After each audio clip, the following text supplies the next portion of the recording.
Good morning. Good morning and welcome. And thank you so much for joining us for the Status of Women in North Carolina Political Participation Report Launch event. I am so excited to have this discussion with you today. We have a wonderful panel ready to share with you experiences, and also we have representative from the Institute for Women's Policy Research who will share highlights of the report. My name is Mary Williams Stover, and I have the honor of serving as Executive Director of the North Carolina Council for Women and Youth Involvement. We are the state's leading voice on key issues impacting women and youth, and we have the privilege of sharing this information with decision makers all over the state.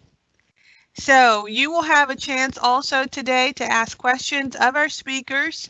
There will be 2 Q&A opportunities. We also ask that you check our website for the executive summary of the Status of Women report, and know that the final full report will be posted on the website on August 26th. So now I am going to proceed in introducing our first speaker, who I've had the opportunity to meet and to work with during the past several years that we have published the Status of Women reports, Elise Shaw. Elise is Study Director at the Institute for Women's Policy Research, and she has the fantastic role of managing the Status of Women in the States projects. These projects provide data and research about women's lives on a wide range of topics, including economic security, education, reproductive rights, political participation, health and wellness, all information that change agents and decision makers at both local, state, and national levels use to improve the status of women.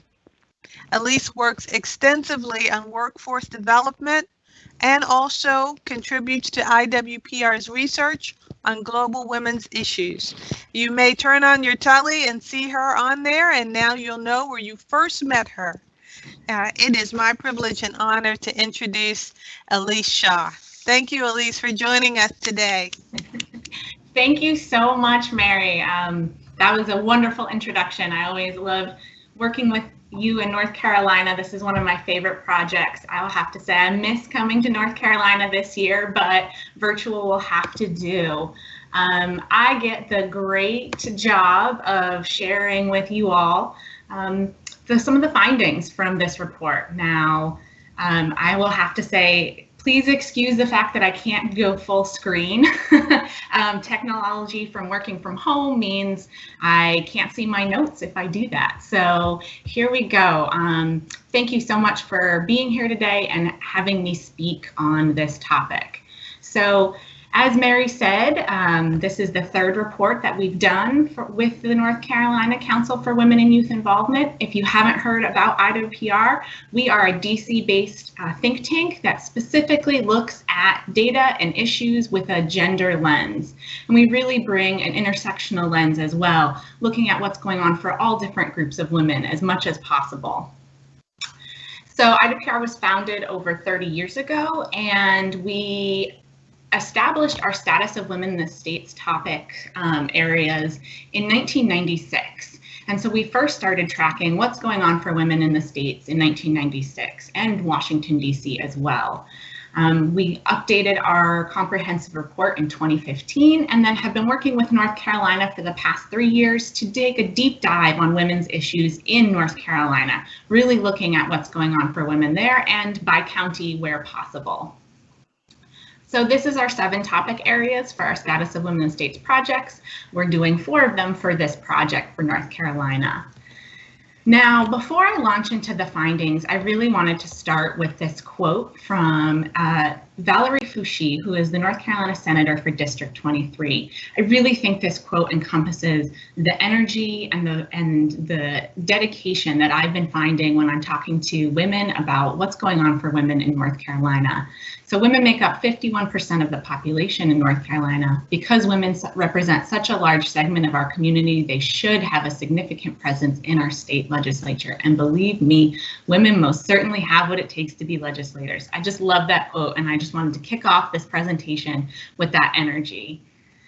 So North Carolina's report card, we dive into the data. So this composite index, when we put this together, we rank and grade the states on 4 different areas: women's voter registration, women's voter turnout, women in elected office, and institutional resources. Now for the voter registration and turnout, we combine 2016 and 2018 data because we really want to get a sense of what's the average, since voter registration and turnout goes up and down depending on a presidential versus a midterm year. The Women in Elected Office score is based off of the women who represent each state in the U.S. Congress, state legislature, state elected offices, and including the governor.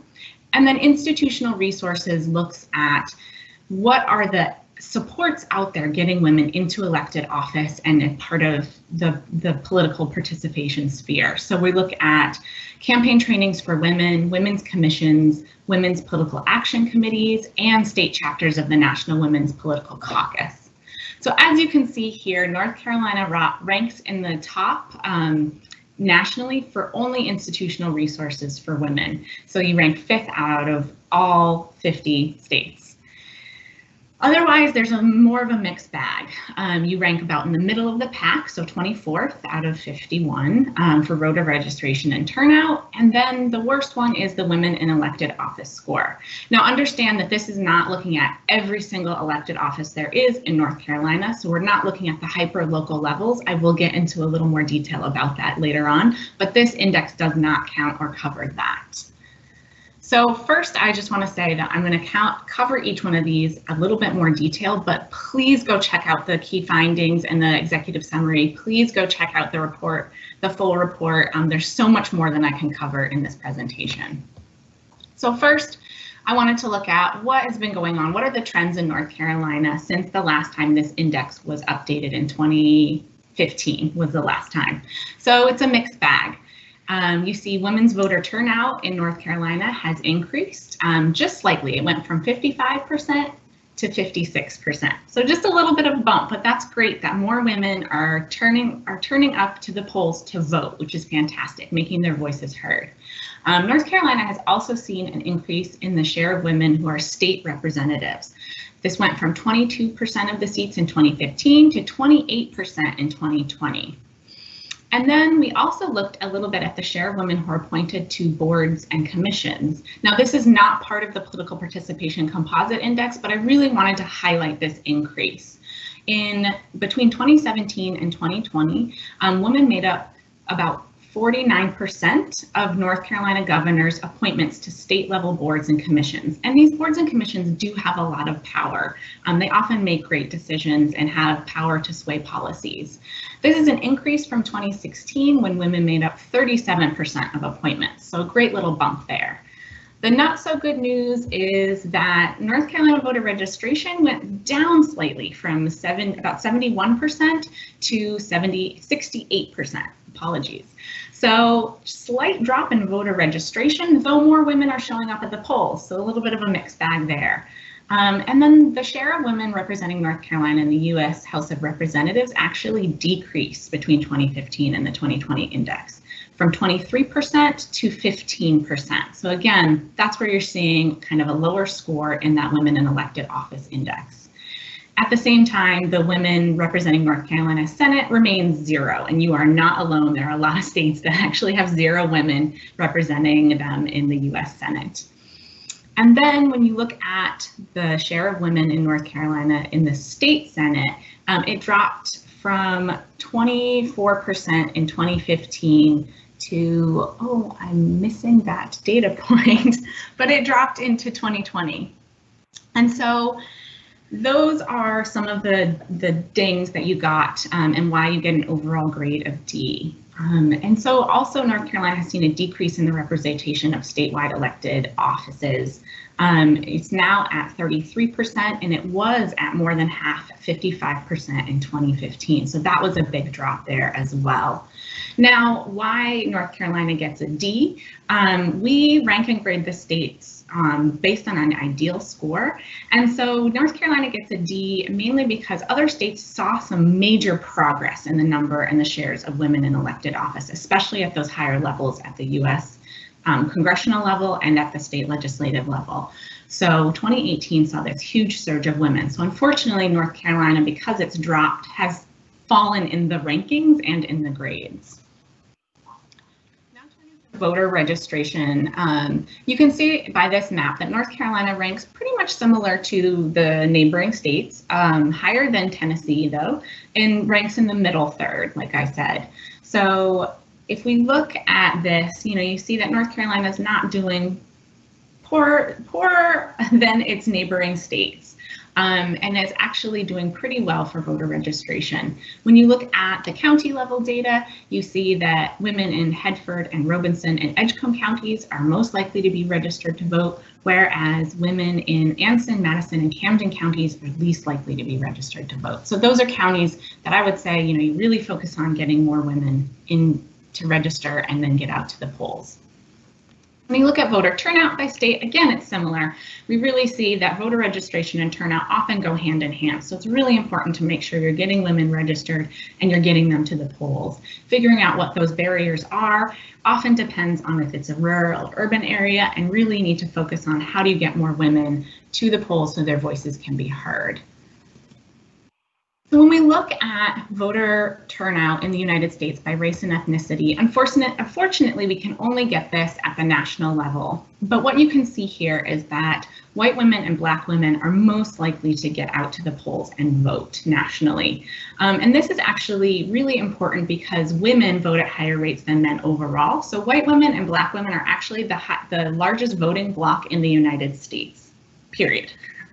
So really looking at what are the issues that are important to women is crucial here, especially to Black women, who are a huge and increasing voting bloc. Black women actually turned out at the polls in the 2016 and 2008 elections at the highest rates. So really looking at what are the barriers that are keeping Black women from voting at higher levels.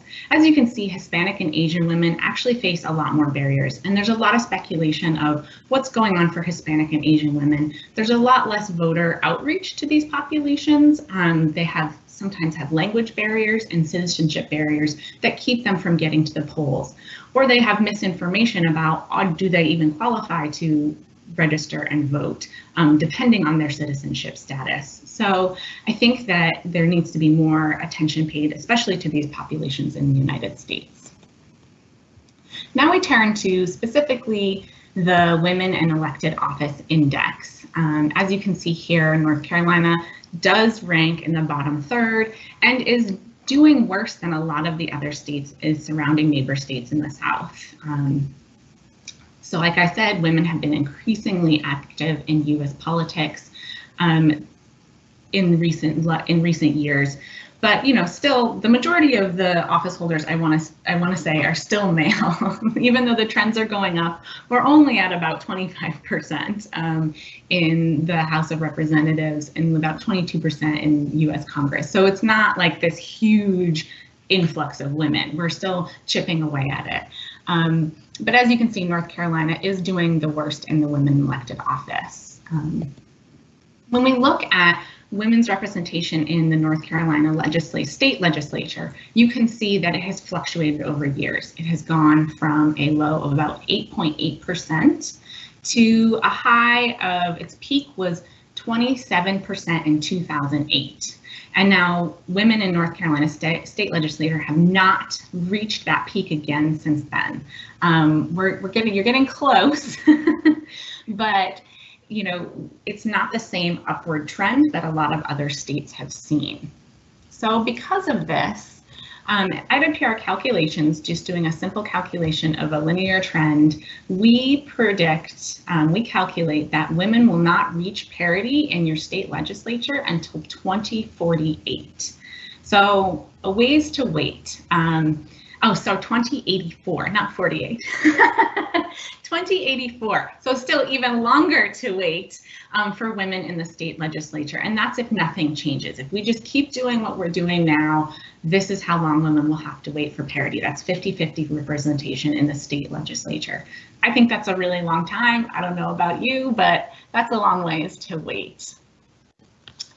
So when we're looking at North Carolina's women in elected and appointed office, this is actually the area that North Carolina has the most women. So what we're seeing here, and this is why we dug a little bit deeper to appointments and more local levels, to show that women are actually participating at the local level a lot more in North Carolina. So there's possibility that you're building momentum.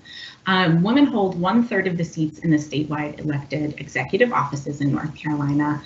This includes, offices such as Secretary of State, State Auditor. Women hold 3 of the state council seats, so Secretary of State, State Auditor, and Secretary of Labor are all held by women in North Carolina. This is fantastic.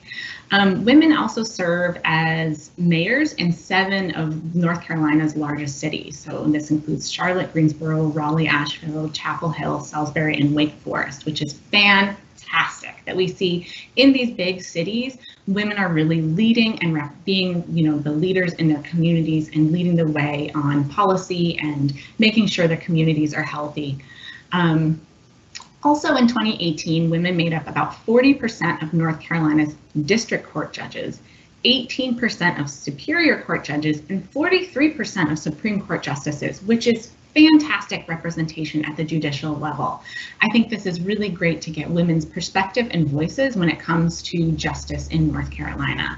And like I said, between 2017 and 2020, 49% of the governor's appointments to boards and commissions were women. That's a huge share. Getting half of those appointments to be women is fantastic. It means women have a say in these very powerhouse committees and commissions.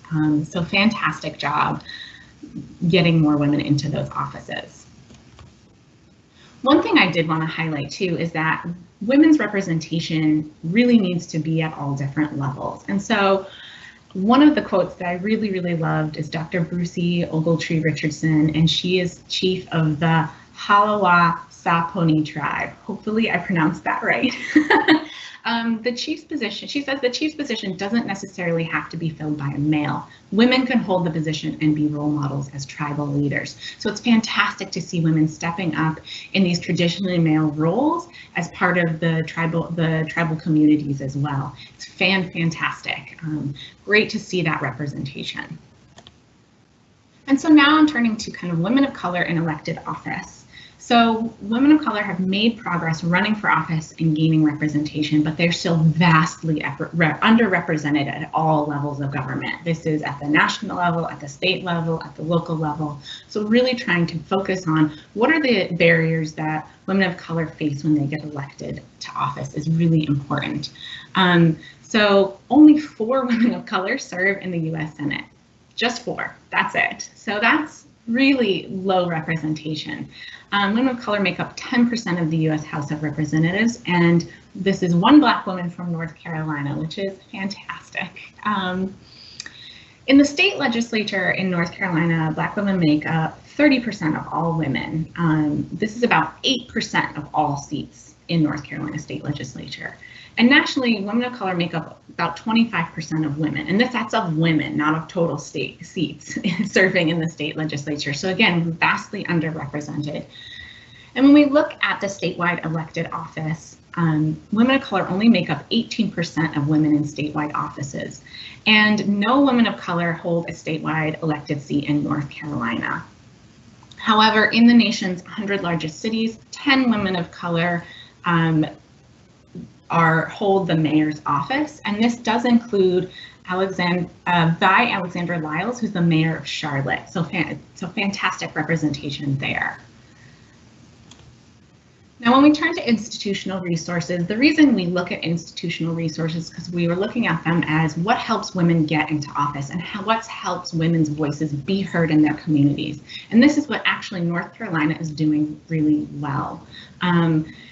You rank 5th nationally, you tie with a lot of other states, but you have 3 out of 4 of our institutional resources that we count on our composite score. So this is fantastic. So as you can see by this map, North Carolina actually does better than most of the surrounding states in the South. All of its neighbors are doing worse. So really connecting women to the political arena is something that North Carolina is doing really well. So I commend you and say keep it up. So barriers that hinder women's political participation. These are just 3 that I really wanted to highlight. There are more, obviously, but these are 3 that I wanted to talk about.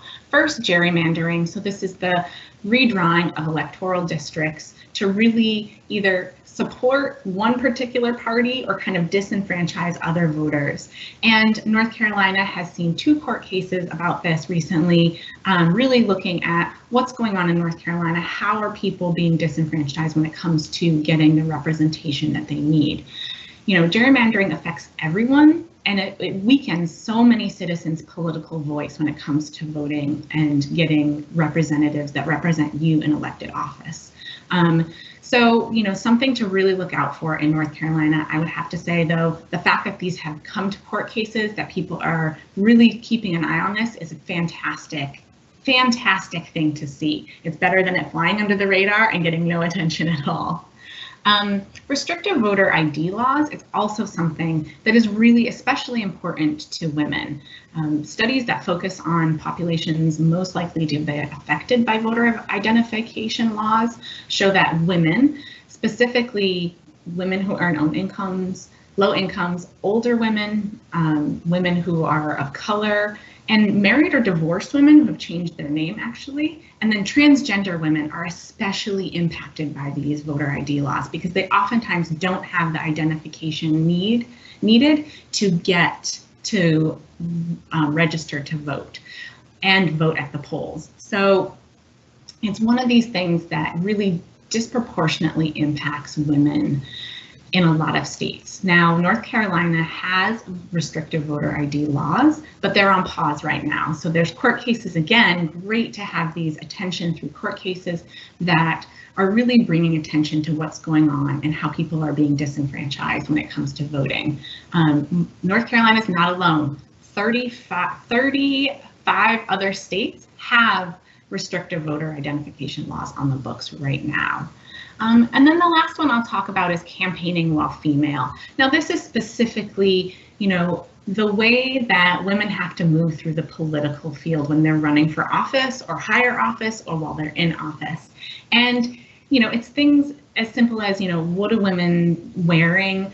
Asking them about, are you going to have kids? Do you have kids? Who's going to take care of the kids? These are questions that male candidates never get asked.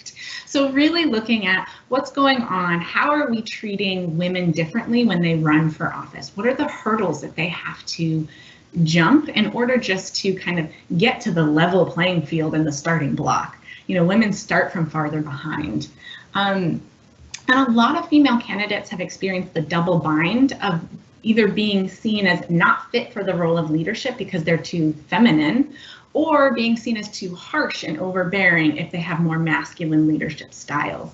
So it's this really double standard on how people view candidates. And it's not just voters, it's colleagues, it's the media, it's the way just people generally talk about female candidates. And campaigning while female is even more complex for women of color. Research has found that race impacts both how much donors decide to give to a candidate and how much the candidate is able to fundraise overall. Typically, donors kind of hold off on donating to a woman of color to see if she's a viable candidate first, whatever that means in their mind. Are other people donating? Is this someone who can, you know, really have a chance at winning? And so that just makes it even harder for women of color to run.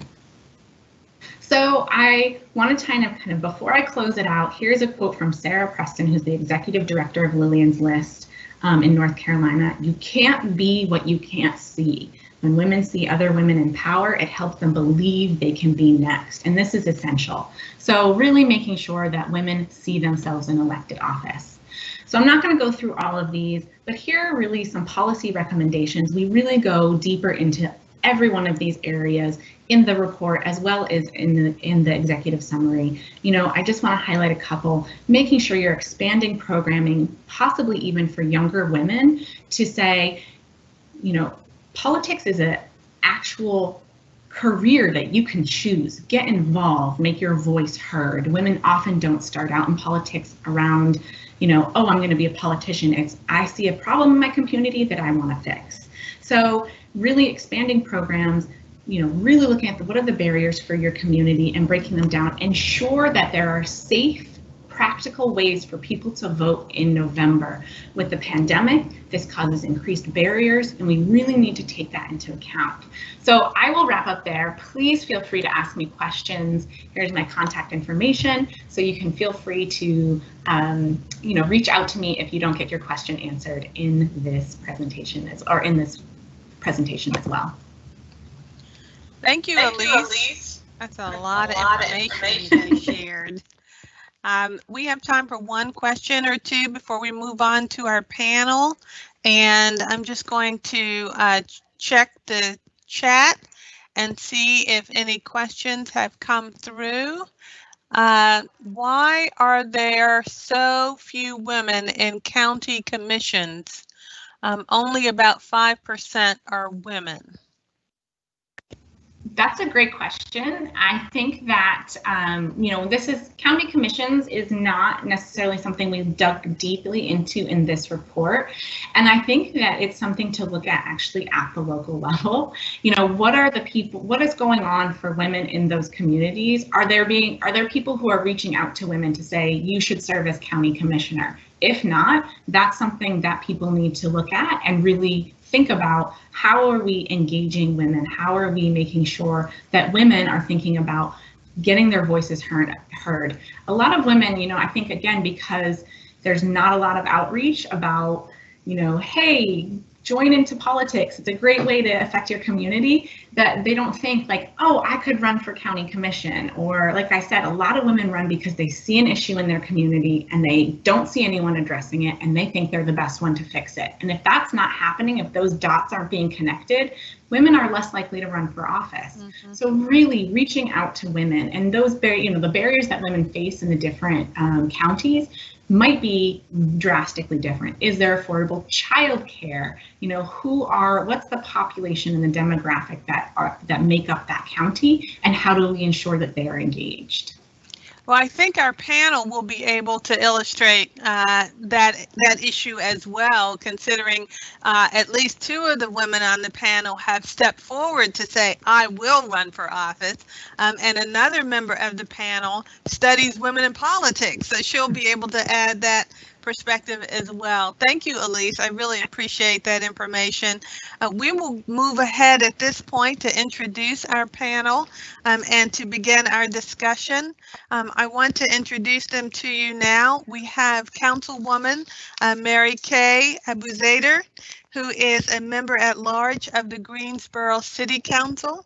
The Councilwoman has worked in Greensboro for over 20 years as a small business owner before being elected to the City Council. And she said, I ran the first time and I lost. I ran the second time and I lost. And I ran the third time and won. And so she gets the medal for persistence and for having constituents who would not give up on her.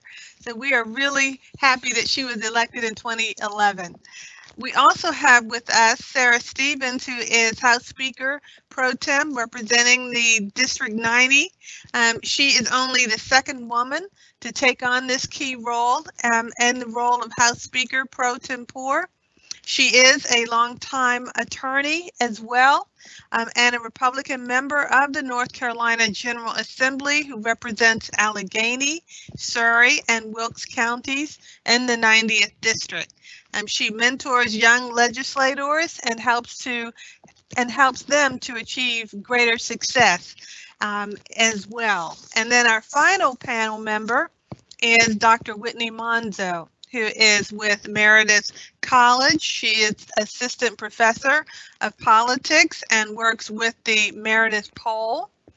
She also, working at a women's college, helps women to understand that there is a career path in politics, and advocates and shares information. She says, I believe research and data can be used to get more women involved in politics. So thank you all for joining us, and let's get started with our first question. I will direct this question to our two elected officials. Talk about the barriers and challenges that you have faced in your career, would you please? What are those challenges? We heard Elise talk about the double bind, for example. I'll go to you, Councilwoman Mary Kay. What barriers have you faced? Yes, I want to say thank you for this opportunity. This is wonderful panel, wonderful speakers, and thank you, Elise, for bringing to our attention all of the things that we need to work on. So I really appreciate this opportunity. She's mentioned, Elise mentioned so many of the challenges, and we could, I'm sure, talk for several hours about challenges that we have encountered during our runs for office or going into politics. I do want to say the biggest barrier I had when I first ran for office in 2007 was my name. Now, that is going to shock a lot of people, but you have to remember, here I was in a southern city with a Middle Eastern name, not that long after 9/11. And it really took a lot of hard work, grassroots campaigning. I was really wanting people to understand that I am me. I had political consultants call me and say, you need to run under your maiden name so you will win. Well, I'm a little bit stubborn, and I said, oh no, this is the name I chose, and I'm going to run under this name. So gained a lot of traction in the community. I owned a restaurant for 20 years, so knew a lot of people in the community, had a lot of support. And in 2007, I only lost by 100 votes. So I was gearing up, ready to run again. I had already been very involved in the community, went to a lot of council meetings, things like that. So in 2009, I ran, and we were pretty sure that I was going to get in this time. But Greensboro had just annexed a huge territory in the county into the city limits of Greensboro. And the community of well over 10,000 people put all of their support behind a candidate. So I lost in 2009 by 500 votes. So I was ready to give up. I'm like, okay, this is not for me. I'll stay involved in my community. I started taking Citizens Academy, going to more council meetings just to see where I fit, joined boards and commissions, and was appointed. In 2011, it was time to file. I had all these phone calls. You're not going to file? I said, well, I don't want to be 3 strikes, you're out. I mean, really.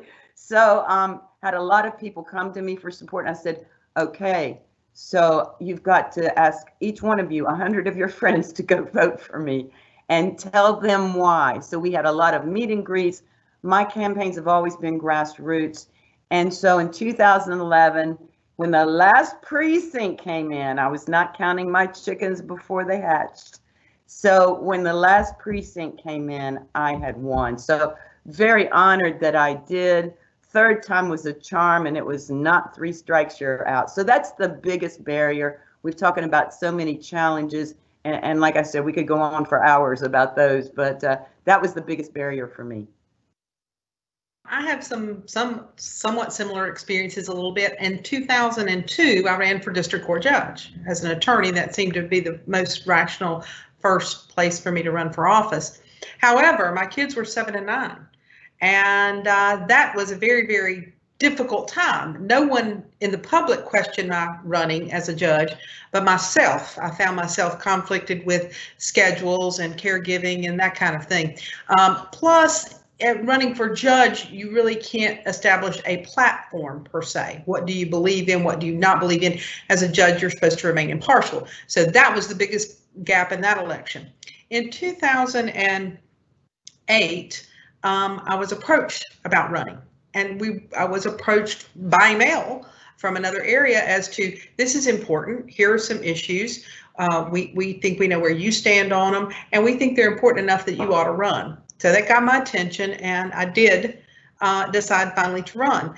As I went on and was able to establish the platform of my true feelings, my true thoughts, the fact that I was a woman who had started her own business, that I at that point was a cancer survivor, that I recognized the importance of health insurance, that I was able to relate to the community. The biggest difficulty I had during that time is that I was running against a very, very popular incumbent. So going after a male popular incumbent is always hard. So it's an uphill battle a little bit. In the end, I focused on the issues. I didn't go negative in any way. I didn't have any problems. Several people already run against this same man and didn't have a lot of success, but focusing on the issues that were important to me and to my constituents and being able to relate, I ran and I won by 328 votes. I was a landslide. So that was my first legislative election. Since that time, again, I've sort of stayed with the issues. I've stayed back active with the community, and I think that's important. At that point, my kids were 15 and 17. So that was also for women a very hard time, because predominantly we still take on that mothering role. I have a wonderful husband who does lots and lots to help me, but as mother, I still want to be there for them. So that was some of the biggest hardship for me, was winning and then going down there. I think my children were a little resentful at first, but now as they've gotten older, they think I've gotten wiser and clearly made some right decisions and have been very, very supportive of me. But it is hard sometimes to make those sacrifices. And there's many a time where I would drive from Raleigh the 2.5 hours back to Mount Airy just to catch a soccer game in the evening and turn around and go back because it was important. It was prom. It was cheerleading. It was, graduations, things that I had to make some sacrifices pulling back and forth in order to do that. So also during these 12 years in the legislature, I think we've moved, at least, not me personally, I'm still in the same house, but of course daughters going to college. I have an angel. I have a Meredith Angel. She graduated from there. But you do move them at least once a year, if not twice a year, and back and forth and home. And I had one in Raleigh and I had one in Tennessee, but that's a whole nother ball of wax. So it's a lot of sacrifice, and I think that's what we have to entertain women with, is that it's worth it. As a Republican woman, we have a caucus that goes out, and even the men's caucus joins with us to try to promote more women to join in. We have a whole committee set up just to elect Republican women, and we get a lot of financial support from the men, and we try to go out and recruit good candidates that can win their elections. The mothering role does not go away. That's right. So our next question, what progress are you seeing in women's political participation in North Carolina? And I will start first with Dr. Monzo for that question. It's wonderful to be with all of you, and it's wonderful to hear your stories. We have done interviews with several appointed and elected women across North Carolina, and I'm always fascinated to hear how you got there. And it was great to hear the report that Elise released. And the progress that we're seeing, as Elise talked about, is uneven. We see movement in some places in a positive direction, and we see movement in some places in a less positive direction. So there are fewer women actually serving in elected office across North Carolina. But I do want to say one thing about the county commissions. We had the question about there's only 5%. That's not exactly right. There are some counties in North Carolina that have never elected a woman, but there are other counties where women are a majority of the county commissioners, like Durham County, sometimes Mecklenburg County. And so the average across the state, including, from 0 up to 80%, the average is 24%. So about where we are with how many serve in the North Carolina General Assembly as well, but it's not as bad as 5%. And so we have seen some growth there. at the very local level. And that's where a lot of women get their start in politics. Women tend to feel, even in regular jobs, but especially in politics, women tend to feel they need to be overqualified before they will put themselves up for a position.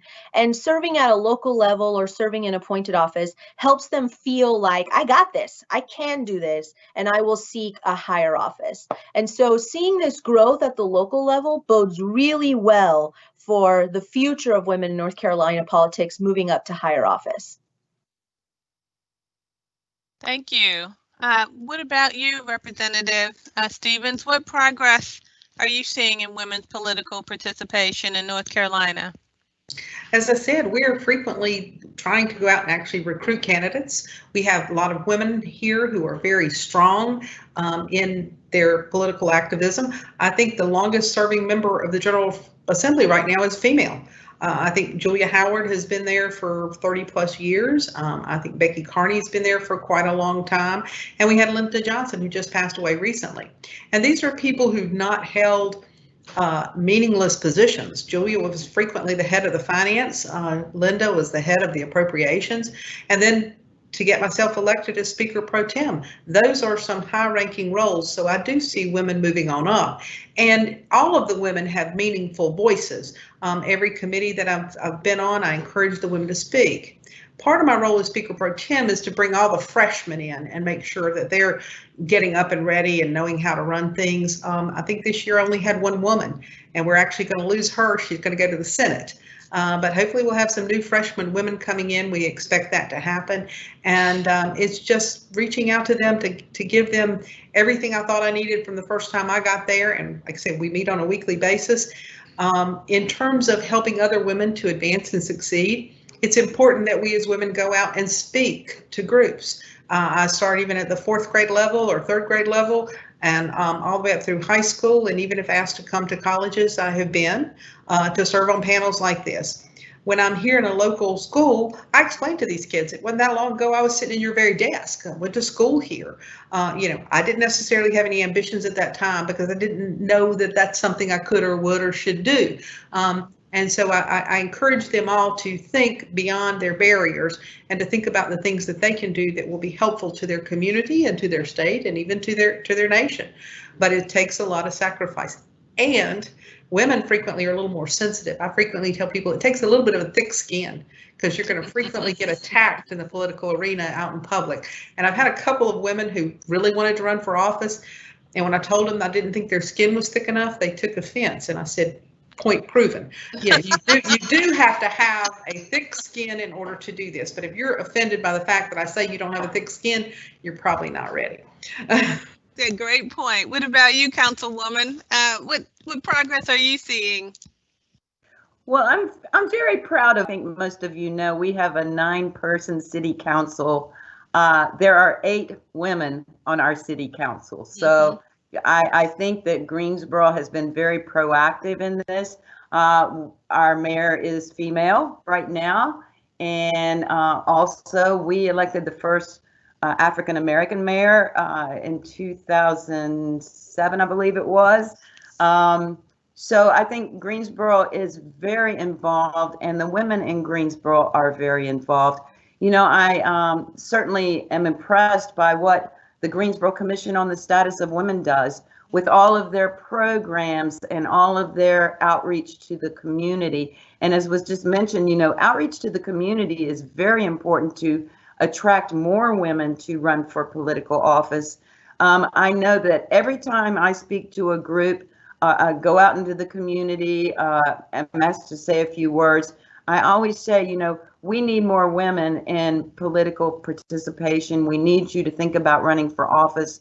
A lot of people say, well, no, you know, I've got small children. You know, all of those things are true. I have a full-time job. I did have one young lady reach out to me, and she was very, very interested in city council.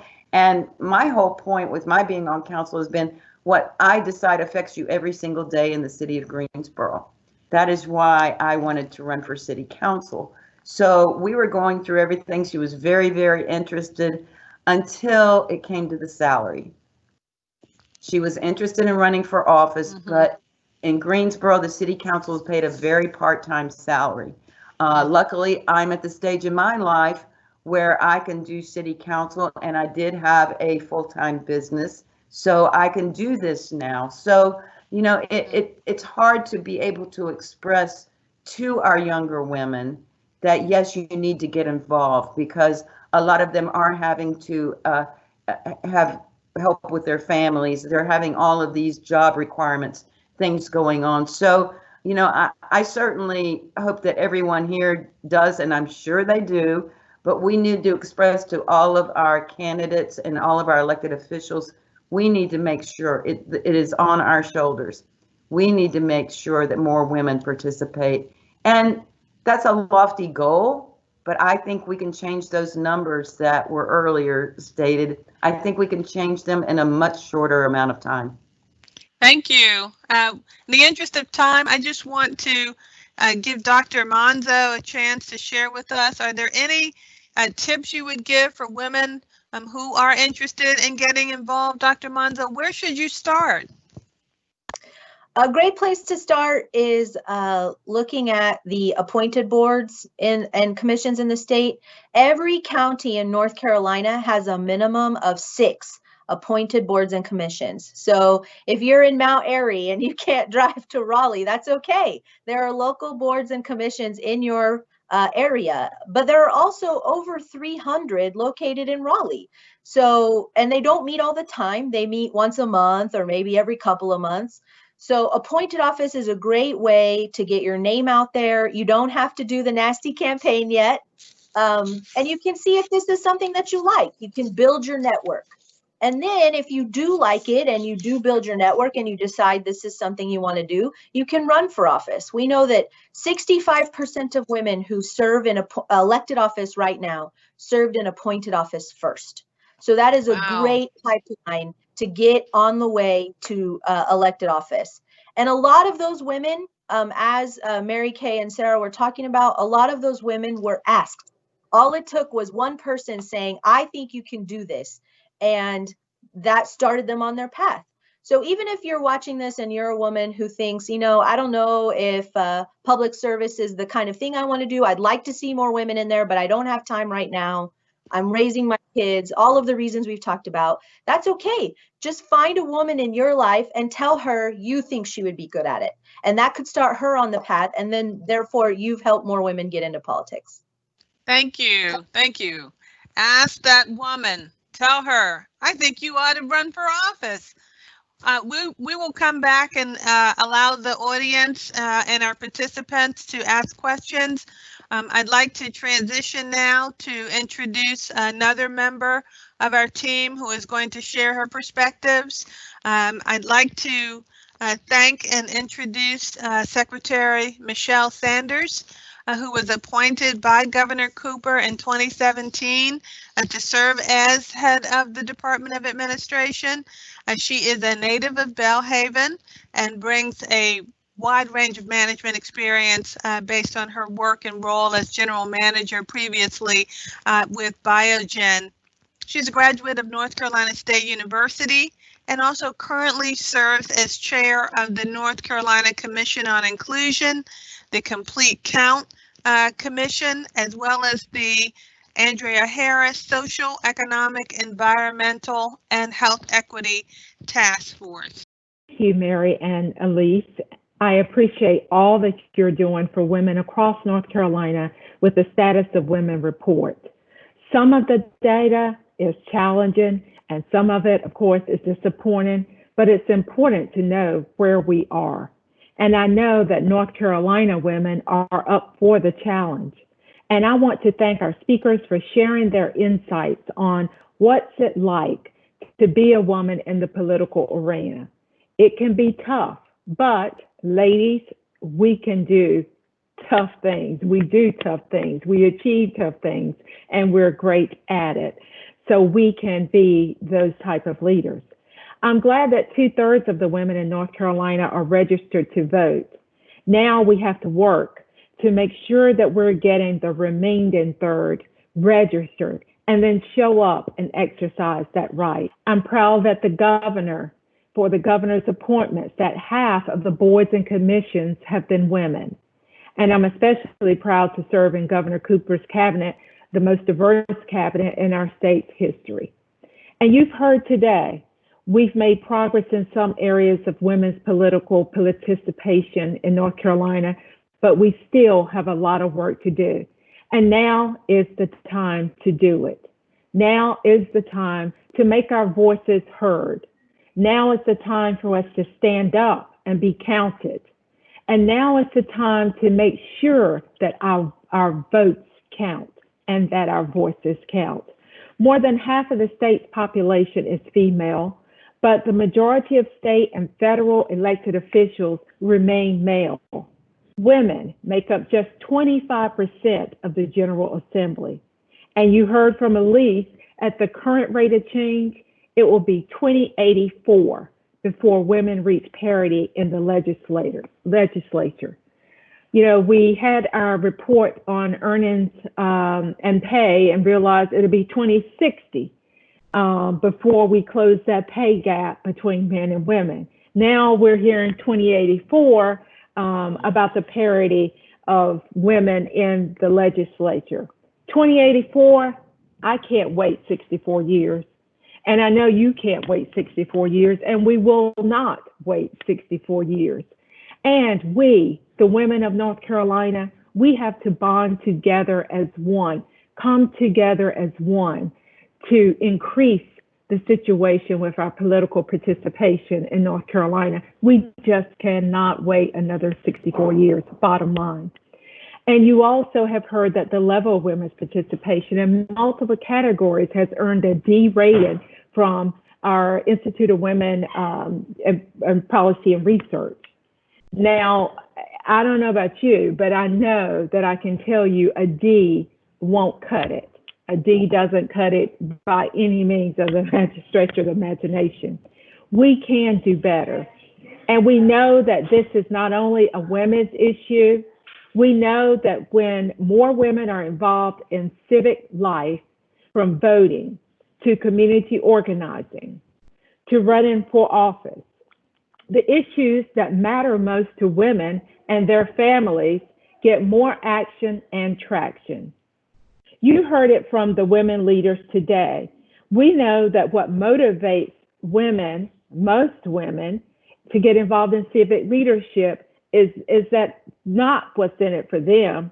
It's because they care so deeply about the future and the current state of conditions within our government and within our communities. It's because they want something better for their families. It's because they see what their communities need. And what our communities need is you.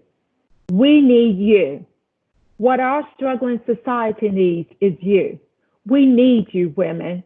We need you to change this trajectory and to make it one that's positive for all people.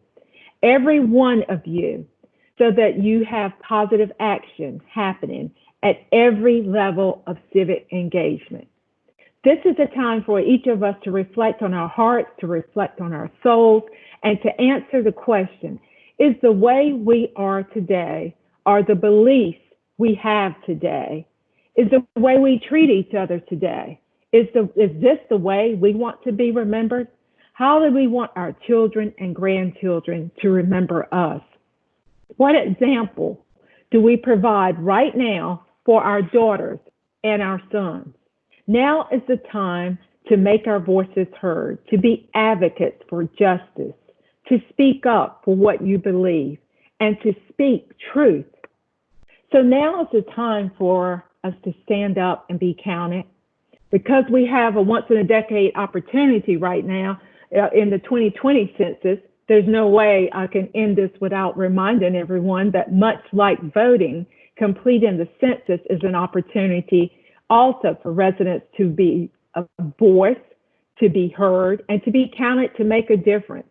The decennial census is North Carolina once per decade opportunity to bring more than $16 billion in federal tax dollars that you've already paid back to our communities, back to more than 10 million residents across the state. 41% of North Carolina households have not completed the census.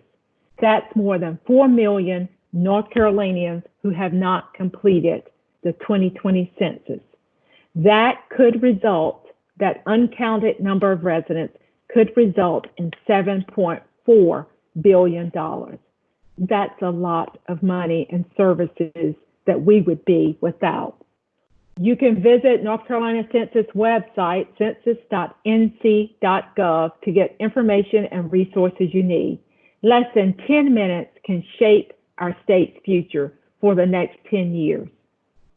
Now is the time for our voices to be heard. Now is the time for you to stand up and be counted, and now is the time to make our votes count. We know that 2/3 of the women in North Carolina are registered to vote. This means that you know someone who's not registered to vote. Ask your family, your friends, your neighbors, your coworkers. You can register to vote online or by mail. And if you're not sure if you're registered, you can check your status online. Just visit ncvoter.org to complete the registration instructions. We also know that just half of the registered women voters turn out to vote. And in 2016 and 2018 elections, that's exactly what it was. About half of our registered women voters. Women, we must do better. We can do better. And you don't have to leave home to show up. Any North Carolina registered voter may request and receive a mail-in absentee ballot. Again, visit ncvoter.org for complete instructions on how to vote by mail. Those of you who came before us worked hard to ensure that we could vote. Now is the time for us to show up and exercise that hard-won right to vote.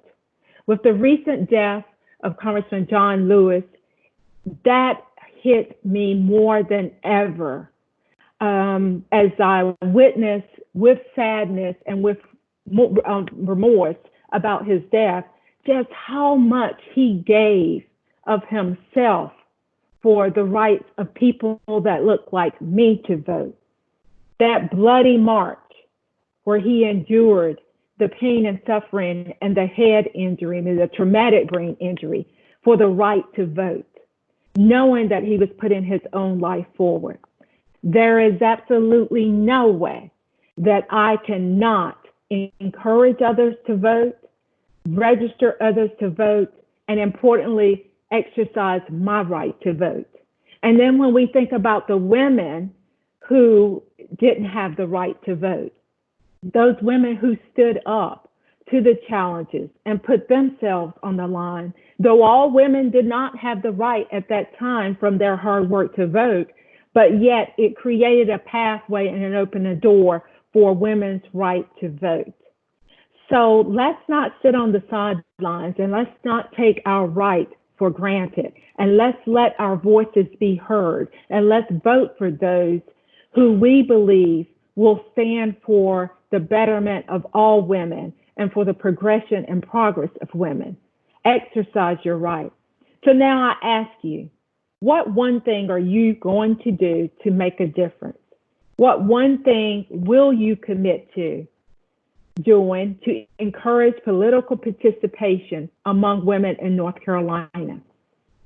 I hope that you will think about this, consider at least one thing that you can do to increase the political participation of women in North Carolina. Again, now is the time to make our voices heard. Now is the time to stand up and be counted. And there is no time better than this time to make our votes count. Thank you. Thank you, Secretary Sanders, for those inspiring words. And I want to also thank you to our panel. I know we have gone over our time limit just a bit, so I understand some of you may leave us In terms of participants, I want to encourage you to register and tell your friends about the wonderful event that you've participated in today. We have one more event planned for next week on the 25th, and we will have additional members who are elected officials. We will have Sheriff Paula Dance from Pitt County. We will have Joe Nicholas, who is president of the League of Women Voters, and we'll have District Court Judge Robin Robinson joining us, as well as Elise Shaw and Secretary Sanders. I just want to also see if there are any other questions that we could take from our audience at this time. I know there was a question for you, Representative Stevens, about how a person can apply for a board or a commission.